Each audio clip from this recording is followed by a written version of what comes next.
खुलुमबाय मैया दाखालिसो गोदानै खुलिजेननाय आंनि गोदान इउटुब चेनेलाव नोंथांमोनखौ बरायहरग्रोनाय जाबाय। जों दिनै मनरन्जन राभाजों आंजों फेन्सि बाजार लाखटकियायाव रेडमि नट 7 मबाइल नेट बेटारि लायनो थाखाय थांनो नागिरदों। स' गाइस बेखिनिखौनो जों नोंथांमोननो भिडिअखौ शेयार खालामनो नागिरबाय जे अबेखिनि जायगानिफ्राय थारमाने मबाइलनि बेटारिखौ लायोना थारमाने गोबां गोजान गोजान जायगानि मानसिफ्राबो बे जायगायावनो फैयो आरोना।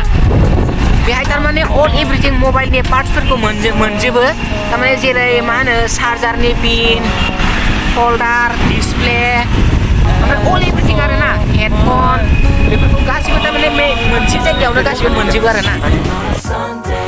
नायदो लोगोफोर माबेगावनिफ्राय कामाख्या गेटसिम थारमाने अभार ब्रिज बानायगासिनो दङलै बेनिखायनो बिराद ट्राफिक जाम बिथिं फैबाथाय एखेबारे।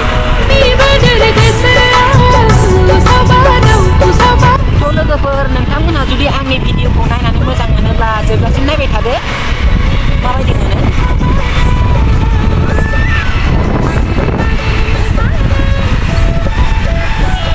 नै लोगोफोर कामाख्या गेट मोनबाय कामाख्या गेट ओइलाय कामाख्या गेट नै बिथिंनो थाङो आरोना कामाख्यायाव।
नायदो गाइस गुवाहाटीनि ट्राफिक जामा नंखायनो आं बेहाय गारि सालायनोनो बायो नायलाय जाबायदि जाम।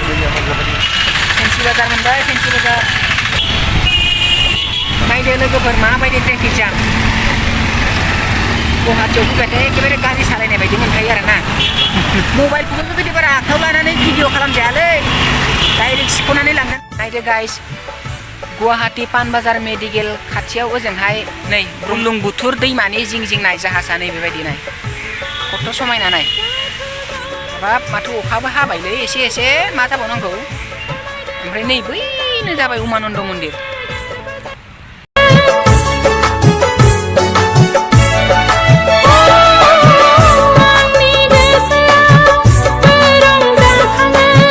हे गाइस नै बेनो फेन्सि बाजार लाखटकिया मुन्नि मार्केट साहिदा मार्केट बेहायनो अल एभ्रिथिं मबाइलनि पार्ट्सफोरखौ ए टु जेड मोनजोबगोन आरोना।